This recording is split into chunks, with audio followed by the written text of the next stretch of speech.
Welcome to our Sound for Video session. Today is the 11th of December, 2018, and it's a question and answer section. Let's go ahead and jump into the questions. We have a lot of them today. First up from Robert, what is your method for isolating a lav when doing production sound? So, lavalier microphone, let's show you here just really quickly. It's gonna differ from situation to situation, but this is what I use a lot. Sennheiser MKH416 lavalier microphone here. What I use to hide that, I'm hiding them, of course, when I'm doing production sound, is one of the first ingredients, or expendables, if you will. Things that you throw away when you're done with them is moleskin, which is sort of this felt-like material on one side, and it has an adhesive back to it. So it comes in sheets. Here's about a half of a sheet here. So you can see what that looks like. So again, felt, an adhesive back. So what I do is I cut it into small pieces about this size. Two of them here. And what I do is I sandwich the lavalier microphone between the two of these, remove the adhesive backing, and sandwich it between the two. And when I do that, I leave the microphone capsule sticking out, so I don't cover up the grill at all. I still want that to be exposed because we want to get nice clear sound through that, so it looks something about like that. Once I've done that, then I use some sort of adhesive on the back of this, on one side, and use that to attach it to the talent underneath their clothing. And so that adhesive is going to come in a few different forms here. Sometimes I use the Rycoat stickies, this is basically a two-sided piece of tape, which is very easy to use and convenient. It's a little bit more expensive. The less expensive kind of bulk way to do that is to use something like Joe's sticky stuff, which is this two-sided tape. Looks something like that. And just tear off a small piece. Typically what I do then is on men's shirts or women who happen to be wearing a button-down shirt, I will then use that adhesive to tape it underneath the button placket. This is the button placket right here, the little part that the buttonholes go in. And usually I will place it down somewhere at least under the first button, sometimes under the second button, depending on where that falls on the person, with the microphone capsule facing out this way, and then hide the cable underneath their shirt, of course. Now, I'll also put a loop in the cable and tape that, or sometimes these cables on the professional grade microphones have these little slidey things. And what you can do is tape that. And the purpose of the loop is what you do is you leave a little bit of slack between the microphone and where you place the loop. And I usually put the loop down a little bit lower towards their stomach area. And the purpose of the loop, when you do something like this, you just turn it into a loop and you tape over the part where the two pieces of cable cross each other, about right here. That is so that if something gets pulled, it doesn't pull against the microphone and that sound doesn't transfer to the microphone. So that is the purpose of that. It's sort of a kind of retention loop or a safety loop or strain relief loop. It's called lots of different things by different people. So that's the main idea there. That is probably the method I use the most, and I've had really, really good luck with it. It's been working very well for me. In some cases when I'm miking women, especially if they're wearing very form-fitting top, a lot of times what I will do is I will have them, depending on whether they're a professional actress or not, I will actually use the clip that comes with the microphone, and I will clip it on the strap that goes between the two cups on their bra, behind that, and that way it's isolated from the clothing, so it won't rub against the clothing, and that works really, really well in a lot of circumstances as well. So if you're working with people that are not professional actors, that can be a little bit more awkward, and in those cases, typically what I do is I instruct them what I want them to do and then send them off to a dressing room or a restroom to go take care of that themselves. And it's actually worked really well. All the people that I've done it with so far have actually positioned it very nicely. There was only one time I think we had to have her go back and kind of reposition it a little bit. But overall, I haven't been getting a lot of clothing rustle with those methods. And that's what I'm using in most circumstances. Now, there are other alternatives you can use as well. If someone's wearing a hat, I like to put it just up here at the kind of the hairline if possible. That is a really good method, but that's one that I don't get to use very often because it just isn't called for in most of the work I do. That is to say, they're not usually wearing hats. And then, so those are probably the most common. There are lots and lots of other places, but in most of the work that I'm doing corporate type work, it's mostly hiding it underneath their shirt, using one of those two methods I just talked about. So thanks for that question, Robert. That was a really, really good one. Next up from Fala. Workflow in editing software for getting audio perfect in post-production. And so this seems like a two-part question. First of all, which application to use, and number two, what's your workflow? So that is a huge, huge, huge question that we probably won't have time to answer here, but certainly in regards to the editing software, I can address that. Now, different people feel differently about this. People that are kind of do it all, do everything, the sound and the video and the shooting and the production and everything, directing. A lot of times they'll want to know, can I just edit my audio in Premiere or in Final Cut or whatever? And the answer is, of course. You mean, do what you want to, do what works for you. But your question asked how to get perfect audio in post-production. And so my sense is in that, and pretty much on all the budget films that I've worked on, if there's an audio post person, they are not going to be doing the audio in the nonlinear editor, the video editing app. They're going to use some sort of digital audio workstation. And the reason for that is that they can get in and do a lot more fine-tuned adjustments and really dial the mix in. Now, the exception to that is DaVinci Resolve. And in fact, for those on a tight budget, DaVinci Resolve is completely free. There's a free version, I should say. And it includes Fairlight, which is a completely, well, it's a full-featured or soon-to-be full-featured digital audio workstation built into the same application that does video editing, that does color grading, that does some visual effects as well. The visual effects and the audio are the two newest parts of that. I think the audio is a little bit more mature than the visual effects from my experience, but the audio still has some way to go. But if you're just getting started, I think Fairlight is a really, really good way to do that. Now, in terms of workflow, that's a huge, huge question, and I have a lot of other previous videos on that, so I would encourage you to go back and take a look at some of our older Sound for Video sessions where we cover some of those topics. If you just go to the Curtis Judd audio channel and just look through the whole catalog of videos there, you'll find some that may really relate to kind of what you're particularly looking for as far as workflow is concerned. And at some point, I will look to be putting together a mixing course. Of course, I already have the dialogue post-processing course, which is strictly talking about dialogue and how to process it to kind of make it sound the best. But mixing, of course, is when you bring the dialogue, the sound effects, and the music all together and make a final piece. So thanks for that question. Next question from Michael. Is there a way to use Zoom F8N as a USB audio interface for a MacBook Pro while using the F control at the same time? Unfortunately, Michael, as far as I understand, no, there's no way to do that because there's only a single USB port on the F8N, and you can't share it to use it as an audio interface and to use it as an F control at the same time. Now, presumably it's you could plug the F control into your computer and there could be some way to control it that way. As far as I know, that's not been enabled yet. So unfortunately, I don't believe there's a way to do that.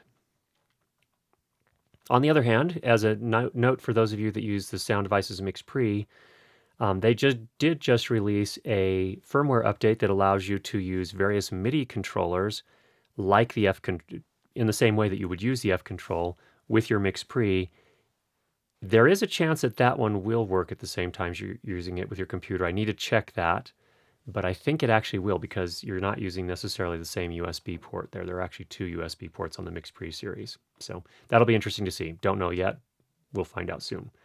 Next up is a question from Jeff McLean, and I'll put it on the screen here. I'm going to kind of sum it up here from my understanding of what you're asking, Jeff. You were talking about how in different circumstances, even using the same equipment, thinking you have the mic at the same distance, the situation may be a little different, the room is different. In a lot of cases, you're finding that you're getting differing loudness levels in those different recordings. And you're finding it's difficult to get the loudness normalized between those. And you talk about peaks hitting at -9, -3, -12, -6, so on and so forth.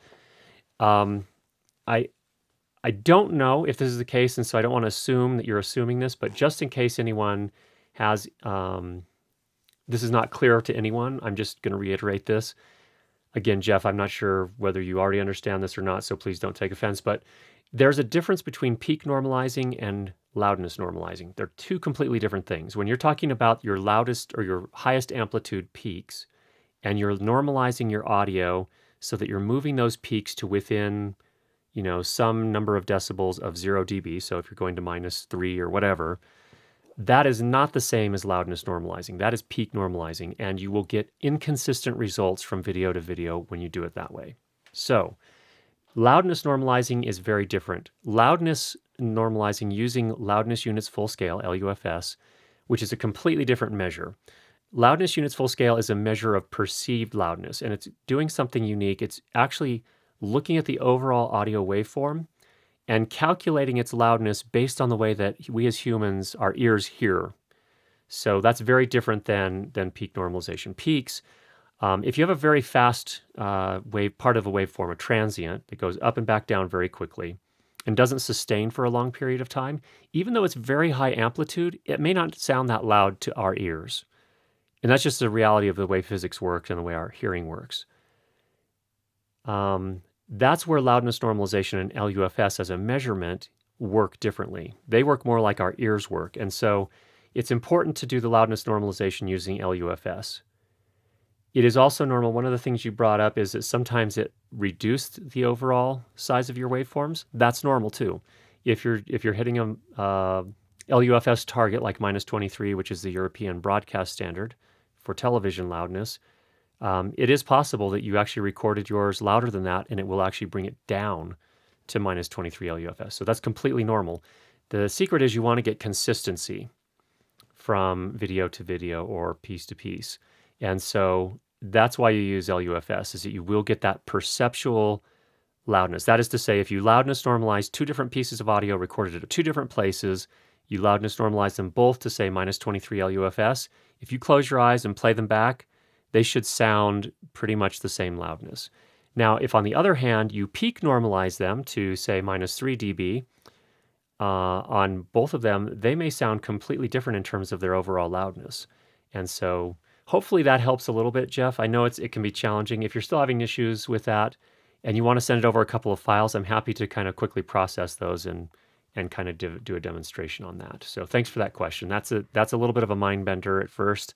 Hopefully that helped a little bit. Next question from Mark. Do you have a base to start with for setting the levels on the Sennheiser G3 wireless, or do you have a preferred levels you like to use for the sending unit and receiving unit?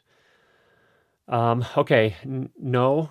Well, I can tell you where I often start, and it depends on which microphone you're using as well, because they have different output levels. But let me just say this, with the microphone, the ME2 that comes with most of the G3 wireless kits, usually I would leave the output level on the receiver, that's the one that connects to your recorder or your camera, at its default. I don't change that generally. And then on the transmitter, the one that the body pack that people, the talent wears with the microphone, in that case, I usually start, I can't remember the number, and I don't have it here with me because it's my brother has it right now. But I believe I usually start somewhere around -27 dB. And then I have to adjust it there depending on how loud the person's voice is, where the microphone is placed on them, how much clothing it's under, so on and so forth. So there's a rule of thumb you can start with, but it's not going to be the same every time. So hopefully that's helpful. Second question, also, is it possible in linking Zoom F4 and Zoom F8N and using as a single unit? The answer is yes and no. It's not the same as some audio interfaces. So for example, Universal Audio makes their Apollo line of audio interfaces that connect to computers. You can actually link multiple of those together using Thunderbolt cables, and they'll operate as a single unit. The Zoom F4 and F8 cannot do that. You can't connect them USB to USB and just expand them in that fashion. But you do have a couple of options. You can use both of them simultaneously, and if you're recording a slate, a clapperboard or something like that, then you can sync them all up in post. So you can do that. And then also, if you wanted to, you could also feed 4 microphones into the Zoom F4, and then send an output from the F4 to an input on the Zoom F8N. So you'd have to sacrifice one of your Zoom F8N inputs to get a mix from the F4, but that's another way you could sort of link them together and use them as a single unit. It's still not a single unit. You still have to control things on the F4 and the F8 independently, but you could get more microphone inputs if that's what we're referring to. So hopefully that helps, Mark. Thank you for those questions. Next up from Kevin, the Basic Filmmaker. My question here, English Monty Python accent. What is your name? What is your quest? What is the best way to get an awesome radio voice in Audition? I don't have much of a British accent, but let's show you what you can do. I have a waveform here. I'm not going to go through this in tremendous detail, but I just want to show you something quickly. If you go into Effects or you go into your Effects rack, either way, and you go to Filter and EQ and choose the Parametric Equalizer, there is a preset called Vocal Enhancer. I highly recommend you start with that. That can do a lot to make a voice sound quite a bit better. And basically what it's doing, it has a high-pass filter, so it's rolling off the low-end rumble stuff that isn't generally voice anyway, just makes things muddy. And it has a little bit of a bass boost, a little bit of a cut at about 300 hertz, and then it has this ridiculously massive boost in the high frequencies. The only thing I don't like about this preset is that massive boost in the high frequencies. I usually pull that down. So if you come over here and just reduce it starts at 13.9 dB. I'd pull that back down to something more reasonable, like 3 maybe. But anyway, that's where you would start. And what you can do from there is actually tweak the settings. So for example, there's this bump here at 110 hertz, adding some bass. You can sweep that back and forth. So as you're listening to the waveform, sweep it back and forth and let your ears help you decide what sounds awesome. Does that make sense? I hope it does. The theme of today's Sound for a Video session is going to be let your ears help you decide things. That's how you do a lot of post work and production work for that matter. You can do the same thing with the cut at 291 hertz. Just sweep it back and forth until it sounds just right for that voice. And you can do the same thing for this high frequency boost as well. So use your ears. Let your ears tell you what sounds best. Now, that's really only half the equation. I really think that a big part of getting that radio voice is using the right microphone. And just for grins and giggles, today what we're doing here is we're recording with an AKG C414. It's a large diaphragm condenser microphone. It's the XLS version, if for those that are into that and want to know. Give me just a second here. This could make some noise. Yeah, so there's maybe a better view, at least of the back of it for you. It's a pretty legendary. I would say a legendary large diaphragm condenser mic. It has a sort of this one is supposed to be a little bit more neutral, but close miking can make it sound a little bit more radio-like if you're going for that. Also using some of the large diaphragms like the Shure SM7B, the RE20 from Electro Voice. There are others, but using those and sort of close miking on those can also give the awesome radio voice. So depending on what you're trying to accomplish, if you're doing more voiceover or podcast, that can work there. And certain voices or certain microphones have a lot of that low-end richness that they impart, and that can actually make a difference as well. So if you're going for that awesome radio voice, as you say. So thanks for that, Kevin.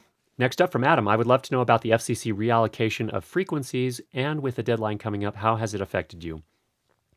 We have an international audience here, so let me explain what Adam's talking about here. In the United States, we have a governmental body called the Federal Communications Commission, FCC.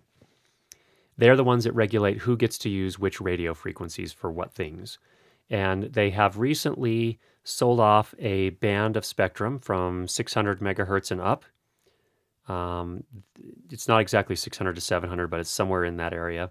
It used to be something that used to be frequencies that we could use for wireless microphone systems, no longer. And so, Adam, to answer your question, it hasn't affected me, fortunately, because I've been using a lot of my wireless systems I bought knowing that was coming, and so I bought systems that transmit in the 500 megahertz range.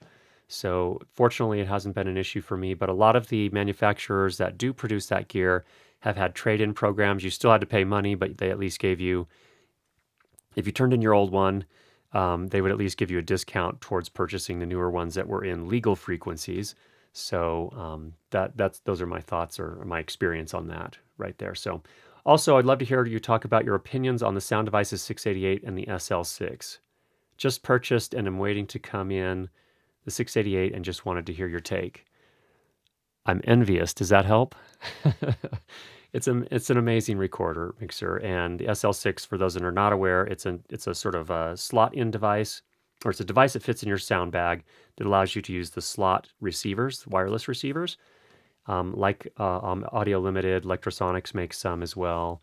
I believe Wizzycom makes some as well. So, um, Adam, it's an amazing system. I hope you the very best. I think you'll really enjoy it. And it's big. I hope you get a big bag too.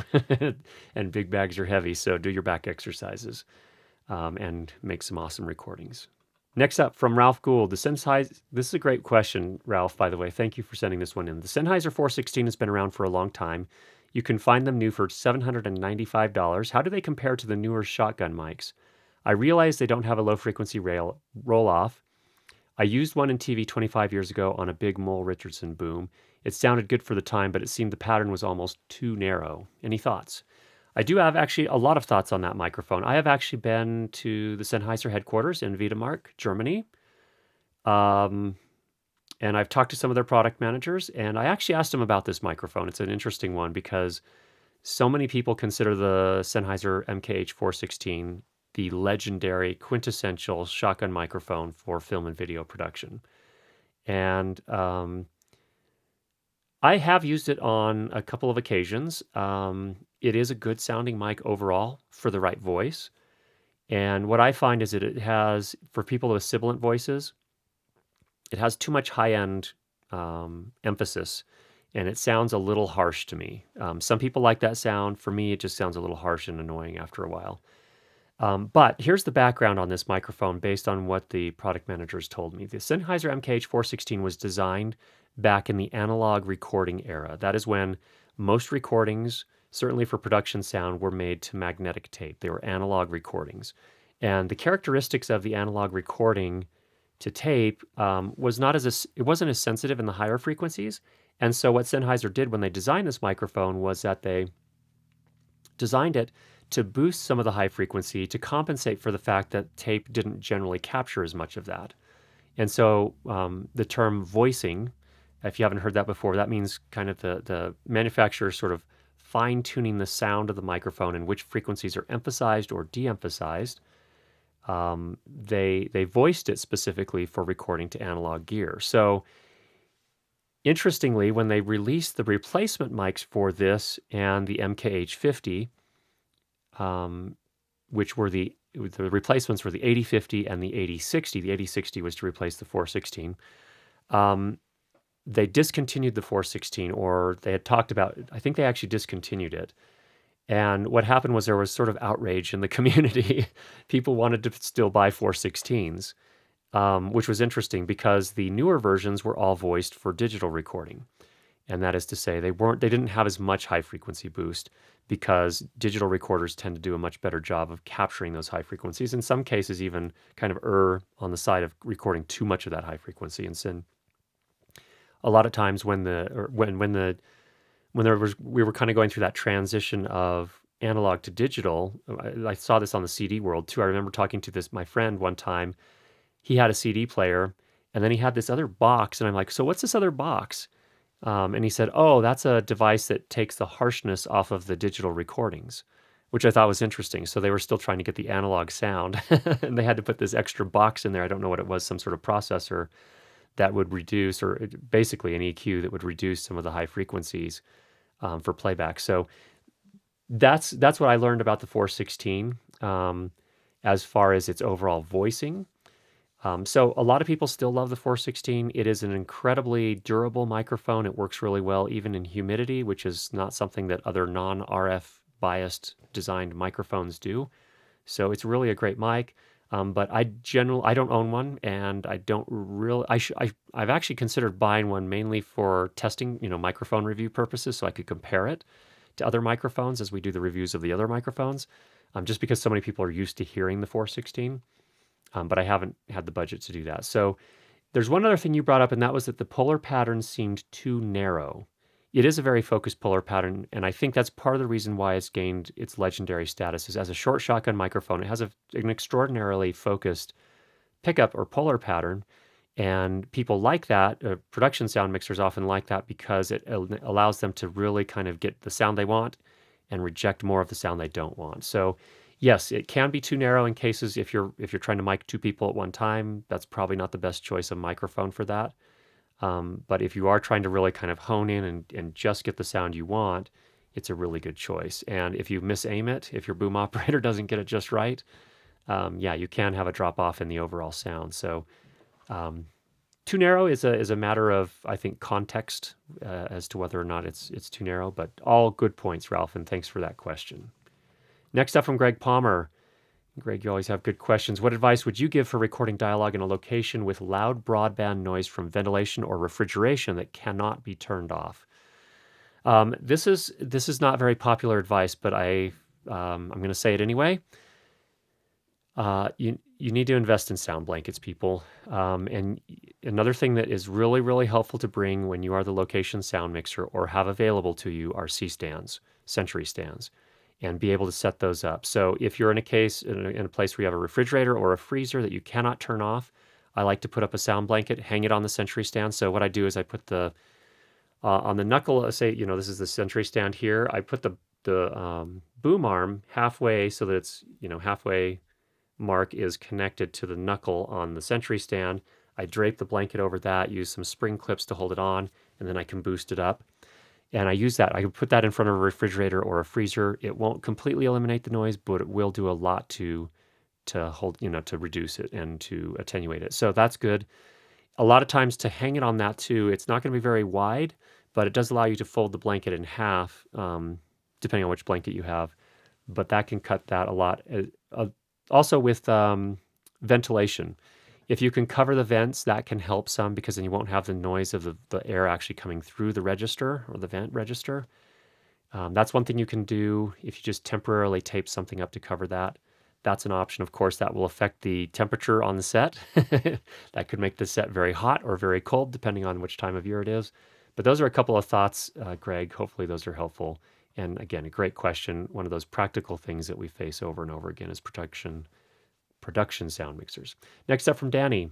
Would it be possible to incorporate some info on mixing dialogue with Foley sounds and or general Foley mixing guidelines? Danny, that's a great question. We actually had a couple of Sound for Video sessions some time ago covering Foley recording and kind of really touched on mixing it in a little bit as well. And then I also talked about that when I did a piece, a short film on a guitar maker a few years ago. We also had a piece where I kind of ran through some of the Foley and the dialogue mixing that I did there as well. So we'll go ahead and link down to those. In the future, again, I'm trying to put together eventually a mixing course that'll go into much more detail. So hopefully that'll kind of tide you over in the meantime. So thanks for that, Danny. Good question. Next up from Leo Mahoney. I recently bought a used Lectrosonics UM190 wireless set. I'll go ahead and leave this on the screen, but I want to just talk about, kind of summarize what he's asking here. He got them, these are older Lectrosonics wireless microphone systems, and he got them for a steal, for $225 for one kit and $200 for a second kit. That is an amazing price on Lectrosonics wireless, because these are kind of top-end pro wireless gear. But they are some of the older ones. They're in the 500 megahertz range, so they're not going to be phased out with the changes in the FCC is making. But they are fixed frequency. You cannot adjust the frequency. They don't have a tunable crystal. And so his question is, why are they so cheap? Well, the answer is because they're not tunable. They're on a fixed frequency, and you can't change that. My impression is that they will be great wireless systems for you, except for when they don't work, when you're getting too much interference on that one set frequency that you can't change from. How likely is that to happen? Not likely. I notice also that you have a picture of your bag here. I notice you have a road link in there as well. I would definitely keep that on hand for those circumstances where the electros aren't working out for you. So if you're getting a bunch of RF hits on the electros, it's good to have something else on hand like that road link, which is going to operate in a completely different frequency, namely 2.4 gigahertz, so that you'll have something to switch to. I have had that issue before with the Sennheiser G3, in fact. The Sennheisers have been super good and super reliable, and there's almost never been circumstances where I couldn't get it to work except for one time. And what I had to do is, rather than hold up the entire production, after 5 minutes of fiddling, we put it down, we got out the road links and used the road links instead. And it just so happened that the road links did fine in that circumstance. So that's really kind of the answer to why they were so cheap, is that you don't have that flexibility. That's the only reason. Other than that, incredible audio quality, as you say. You've been really happy with them. That's great. Just have a backup plan for when they don't work. Also, he had a note here. I want my Senken COS 11D, these are lavalier microphones, to be retrofitted with Lectrosonics TA5F connectors. For those who aren't familiar with professional level audio wireless gear, it seems like they all have different types of connectors. So you have to have your microphones with the exact right type of connector to work with that wireless system. So in the case of Lectro, they use a 5-pin TA5F. And your microphones had the Sony plugs, which are a 3.5 millimeter variety. And so you had to have them rewired. So you contacted Lectrosonics. They said, okay, sure, we'll do it for $120 for each microphone. And that is kind of expensive. I get it. But then you checked Marker Tech, who is doing each of them for $24, which is a bargain. Let us know how that pans out. Hopefully they get you a really good job done, and you saved yourself a bundle of cash. So thanks for that question. Next up, Clayton Root. How do you securely mount timecode generators to your camera? Well, let me talk about my camera first, and then in more general terms. When I'm shooting my, this is for my Ursa Mini Pro. It's a cinema camera. It uses these big batteries. This is an Anton Bauer 90 watt-hour battery.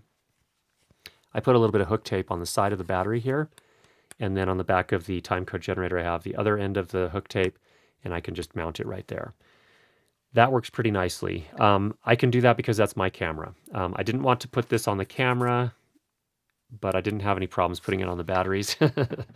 That's one way to do it. Now, if you're working with a rented camera on a production on a paid job, you may not have that luxury of attaching, permanent hook tape or zip Velcro. So in those cases, sometimes I've seen gaff tape is one option. You can gaff tape the timecode generator to the camera. Shouldn't leave any residue as long as you take the gaff tape off the same day. So that can be one way to do it. So those are probably the two main ways that I do it. Clayton, I hope that helps. Next up from Brad, 2 MixPre questions. When recording, the level meters have a solid bar, then a gap, then a single line. Is the bar or the line my actual level? Can I switch this to all just be a solid line? Actually, Brad, you want the line, believe it or not. The line is your peak levels, and they stay there for a period of time to let your eyes catch up and see, oh, that's where my peaks are hitting. The bars move so quickly they can't register every single movement. They can't move quickly enough to show the peaks and get back down to the lower levels that they need to. That's called ballistics, how quickly it moves back and forth. So the two of them are really helpful because the little line, in this case it's a red line on the MixPre series, it's red or yellow depending on where it's hitting, but what that indicates is your peak level. So you want to use that, the bar or the line as you call it, to indicate the max peak that you're hitting, and use that to set the gain when you're doing your gain staging, setting up gain trim for a recording. So that's what I would do. Unfortunately, there's not a way to turn them off if it's annoying to you, but hopefully understanding what that's for will make it a little easier to work with. Also, when recording on it, I assume you mean the MixPre, I'm aiming for peaks in the -12 to -18 range for my levels, but anytime that line gets around -12, it triggers the limiter. Shouldn't the limiter be closer to 0 before triggering? This is a case, again, where you're going to want to watch the line, the little red bar. Once it passes -12, it turns red. And in my case, on my MixPre 10T, it doesn't engage the limiter until I get closer to about -6. It does not engage at -12. So I think you may be watching the bar. I'm not positive on that, but based on what you wrote above, that's my guess. So again, you want to be watching the line. That's your peak level. And the limiter should not be engaging until about -6 dB. So if you are having trouble with that, contact Sound Devices support, and they should be able to help you work through that. So good luck, Brad. Next up, Dan Smedra. In general, are vintage microphones overrated due to technological advancements in sound equipment? That's a really good question, but I don't know that there's anyone that can give you a definitive answer on that. I certainly can't. I think there's a place for vintage microphones. Oftentimes they're used more in music recording studios. Some people do have vintage shotgun microphones. There are some, in fact, we were just talking about the Sennheiser MKH416. There was a T version, a T-power version of that, which hasn't been produced for years and years and years. And some sound mixers still love that version. It's a different type of power than phantom power. It's I believe it's a lower voltage, first of all, but I think it's delivered in a different way. I'm not sure how that all works, but I don't know that that vintage microphones are overrated, but I don't know that for production sound for film and video, I don't necessarily seek them out. I'd be more inclined to do something like we're talking about here with the AKG C414, which has been around for a long, long time, and they kind of iterate every so many years, maybe every 10 years or 12 years or something. They produce a new version. I'd be more inclined to use something like that, a newer version, than to specifically go out and look for the older version for film and video production. But everyone has their own opinion on that. Some of those vintage microphones do sound amazing. And so, and again, it's important to keep in mind every mic and voice combination works differently. So for some people's voices, those vintage mics are just perfect. So if I were to give advice to someone who was starting out, I would probably not spend a lot of time seeking after vintage mics. I'd probably focus a little bit more on, mics that are available that have a warranty. Vintage mics won't have a warranty. There's another downside, I guess, to them. But again, I talked to a musician just a couple days ago that they record, their band does recordings. And for the violin, I asked them which microphone they were using just out of curiosity. And they're using an old 1970s Neumann. I believe it was the 185, or maybe it was 85 back then. I don't remember how the numbering scheme worked back then, but it was a vintage microphone. And they really liked using that for the violin recording because it just worked so well with that particular instrument. And they had kind of dialed in the mic position for doing their recording with that. And they were very happy with the results. So I don't know. There is a little bit of weirdness. Like if you go over to the online forums, people will go on and on about vintage microphones. You can see I'm not a huge advocate, or I'm not one to say no either. So whatever. Some of the new microphones are great too, but they're not necessarily better in all ways. All right, next, Woj Tech. How do you provide director and or other people on location with preview sound out of your audio recorder? I use Comtex. They are wireless transmitters. The director or script supervisor or whomever is getting the audio has a receiver that they wear on their belt, and they connect headphones to that. I have a previous sound for video session. I will attempt to link to that so that you can see all the details on that and how it gets set up and so on and so forth. What wireless lav systems cheaper than the Audio Limited A10 and Countryman B6 can you recommend for semi-pro users? I can recommend the Rode Link. I know some people will hesitate at that. The original microphones that shipped with the original run of the Rode Link had some issues where when you wound the cable up, it would get some interference. I believe they have corrected that issue, and you can use other microphones with that system as well, but it's reasonably priced. And I found the transmission of that system to work really well in most circumstances. I can't think of more than just a couple circumstances over the years, and I've been using them since they first came out. I got them basically day one, where I've had issues with interference and couldn't solve the problem. But that's a good set to consider. There's a Sennheiser G3 or G4s. They are an analog system, so they're not transmitting digitally like the Rode Link. They work incredibly well. They're very reliable. The other company that will be coming out with some soon is Deity. They have a new system. The nice thing about the Deity system is that it's going to have a dual channel receiver. And based on my experience with Deity, it will probably be fairly reasonably priced. So with a dual channel receiver and 2 transmitters and microphones, I'm going to guess a kit like that would definitely be under $1,000, but we'll see. That would be a great deal there because, again, 2 channels of audio, single dual channel receiver would be really nice. So, and they've been doing a pretty bang up job. Their microphones have actually been really good. All right, next up from Jazz. Is it still worth buying the Tascam DR-60DmkII, being that it's quite old now and some other Tascam models have gone to Mark III? Also, do you have any worthy alternatives? Well, if you're talking about staying in that same price range, I don't know of a lot of really great alternatives, except if you go a little bit up the price scale. I did do a review of the Centrance mixer face a couple of weeks ago.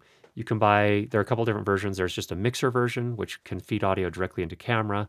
And there's also a version that is a recorder, a micro SD card recorder. The sound quality on that was fantastic. It's a very simple device. It's all analog except for the recorder. And it just has switches and dials, which I really like because you don't do any menu diving. So that's one to consider. The Tascam DR-60D, the DR-100 Mark III is the one that's revved to a Mark III version. I have not used that one. The people I've talked to who have used it have been very happy with it. It's a different form factor. It's a little bit more like the Zoom F series of H series of recorders, like a Zoom H5, H6. So it's that kind of handheld form factor. That can be a fine recorder as well. That one's, I think, about $400, if I'm not mistaken, if I remember right. Maybe the price has changed since I last looked. But that would be about in the same price range as the Sennheiser mixer face. And of the ones that I've used, I really like the Sennheiser, so that's a good one. And the Tascam DR-60DmkII is still, from my point of view, for $200 or right around there, which is what it's normally priced at, is very good in terms of its XLR inputs. It seems to have more clean gain than the Zoom recorders. And its 3.5 millimeter input is not great, so I would not buy it for that. So at some point, I would like to get my hands on the DR-100 Mark III and do some testing on that, because I've just had so many questions about it. So hopefully that helps, Jazz. Thanks for that question. Next up is Yvonne. Let me just sort of summarize this here. I'll leave this up on the screen. Yvonne is a musician and a producer and wants to start working and doing audio for film. And the question is, should he get the MixPre 10T or the MixPre 10M? So this is a question that comes up a lot, and we actually had a sound for video session where we actually illustrate that, so go back and take a look at that. I'll try and put a link for that down below. But here's the short answer for everybody. If you are a musician and only a musician and you'll be doing multi-track song recording with overdubbing, then the MixPre 10M is for you. If you're going to do any sort of sound production for film or video, the M version is not for you. Now, there's always this temptation because the M versions run $100 to a couple $100 less expensive than the non-M versions. There's a reason for that. The MixPre 10T, for example, it has a timecode generator built in. You don't have that on the 10M. But more importantly, the UI is made for doing production sound, and there's a very important difference between production sound and overdub music recording. So if you're going to do any sort of sound production for film, it's the MixPre 10T, period. And then I'll put a link for that other video where we show you the deal. Now, the interesting thing is with the MixPre 10T, you can also purchase for $100 the music plugin, so you get all the functionality of the 10M, but you also have all of the production sound capabilities for film and video. So thanks for that question, Yvonne. Michael Pratt, with the Zoom F8, how do I keep the trim and fade settings that I put from my iPad for pre-staging? Every time I disconnect my iPhone, the inputs 1 to 4 change, probably to whatever is set on the F8 mixer knobs. They are too small for my fingers to use. Okay, Michael, it's a great question. And I actually contacted my contact at Zoom specifically last week about this. And it turns out, unfortunately, there's nothing you can do except change the knobs on the physical device. Here's the mindset they used when they made this decision. If it comes down to making a decision between, when you power a device on, should it look at the last software settings that were used or the hardware settings that were used? And they decided, okay, we're just always going to look at the hardware settings, and that's the physical knobs. So that's what it's doing. Now, could they make some sort of firmware change where you could change a setting and say, always go with my last software settings? They probably could. I don't know. I don't know the code on that firmware well enough to, or at all. It's proprietary, so I don't know. But if you'd like to make that suggestion, they may be willing to hear that and perhaps do something for that. But my understanding right now, Michael, out of the box, in today's world with the current firmware, unfortunately, there's no way to do that. It always goes back to where the knobs are set. Next up from Alejandro, recently downloaded the Zoom F8 5.1 firmware update. So let me summarize this one. It's a really long question as well. He wanted to know if I know of any other features that were not listed that were also included in that update. And the answer, Alejandro, is no. I don't know of any other. I would assume that they have listed everything there. It's a minor update, mostly bug fixes. There is one functional change. That is the ability on the F8 to set the phantom power so it continues to feed power to your microphones even when you're playing back sound. I think originally they had set it up so that it would turn off the phantom power while you're playing back because you weren't going to need the phantom power during that period. But it may be that some people complained about that because some of the mics get a little finicky if you keep turning the phantom power on and off like that. I'm not sure. For whatever reason, they added that capability. That's the one feature, the new feature. All the rest are basically bug fixes. So I'm not aware of anything else. And I don't know that it really affects the course material that we produced on the Zoom F8 and F8N. So it really kind of just, again, it's fixing bugs and things that we didn't go into in great detail. So it's nice that they're doing bug fixes. I love that they're always updating their firmware, but I'm not aware of any other changes beyond that. So it's really just sort of a small bug fix on that one. Next up from Tereso, can you give me instructions on how to set the MixPre 6 to record individually the audio instead of just the mixed ones? So I think what you're asking here is, how do I get isolated channels, a separate track for each microphone?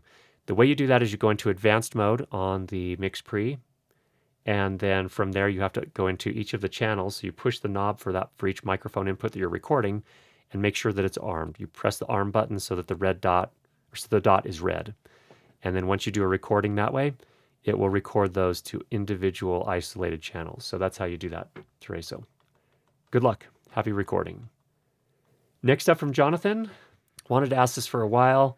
You often spoke about recording to iOS or devices that support this. So he's asking about what recommendations do I have for iOS apps for recording audio. So if you're hooking a microphone up to your iPhone, this iPhone in particular, which you use. So my number one choice is usually the Road Rec app. I think it's about a $5 app. I've never regretted spending that money. I use it a lot. So that's the one I use probably the most. There is also the Shure Motive Audio app. It's decent. It's actually made for their microphones, but anyone can use it for free. It does have some settings that only work with their microphones, but if you just have any microphone that plugs into an iOS device should be recognized by the operating system and should be able to record to any audio recording application. So that's the nice thing about iOS from an audio perspective.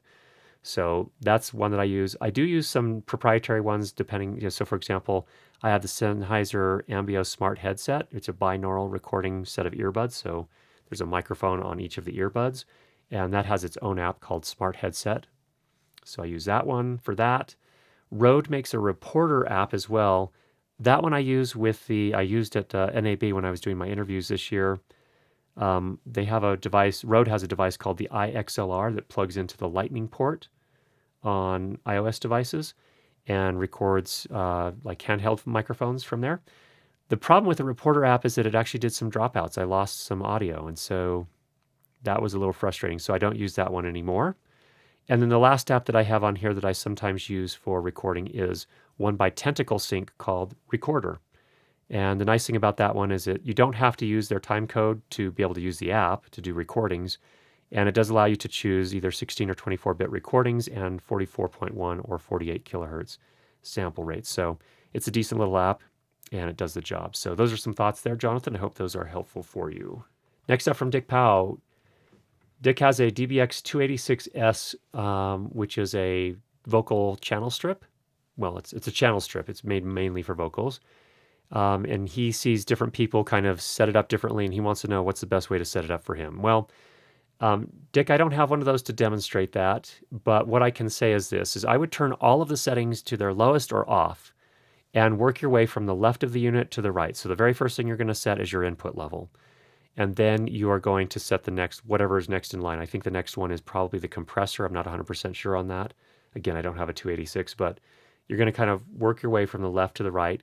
You're going to use your ears to figure out what sounds best for your particular voice. So that's what you're going to do on how to set that up. At some point, I would like to get one of those in, and I've actually been tempted many times to just buy one because a lot of people have asked questions about it, and it actually looks like a pretty decent little vocal strip or channel strip. So hopefully we will get one of those in at some point here. Next up from Andre, I'm looking at investing audio or sound repair software. I already subscribe to Adobe Creative Cloud, which, as you know, provides the Audition audio software. Are the products found at izotope.com better and worth the over $1,000 investment? Well, let me say a couple of things. Number one, I assume you're talking about Izotope RX, which is the suite of plugins and an audio editing app that allows you to do mostly cleanup, but also some sweetening of your audio. It's very different. I wouldn't say it's better. And in some circumstances, it's worth the $1,000. And let me clarify. First of all, it's different. It's not better or worse. It's different than Audition. Audition can be used as a waveform editor or as a multi-track mixing application. Izotope RX can kind of do the same thing as far as the waveform audio processing, but it is not a digital audio workstation. It's not a multi-track mixer editor. So that's where they're quite different. So you can't do all of your mixing with Izotope. So you either have to use Izotope to do the cleaning and send it back to your nonlinear editor and do the mixing there, or if you're using a digital audio workstation, you use Izotope RX in conjunction with that. And that's how I do it. I use both the Audition and Izotope RX. Is it worth it? Well, it's worth it if you're earning your living, or earning some money at least, with your audio post work. You need to be able to work fast to keep the income where it needs to be and make your jobs profitable. And you want to be able to provide a slightly, potentially more polished product for your customer. So some of the tools in RX are better than what are by default in Audition. So I think there is some value there. For those that are enthusiasts and don't have a lot of budget, it's probably not worth $1,000 or $1,200 or whatever the full version of RX costs. However, there are multiple versions. You can go to izotope.com and there's a comparison there of the Elements version, the standard version, and the advanced version. So if you look through that list and you see that the Elements version has everything you need, great. Then you could just go with that. So hopefully that gives some perspective there, Andre. Thanks for the question. Final question from Melvin. Most of my shoots are HD at 59.97 interlaced, 30 progressive, and a few at 24 progressive. And you understand about the free run setting. So here he's talking about timecode. Question is, what setting should I use for each timecode? And I think you're talking about what should I set the frame rate to?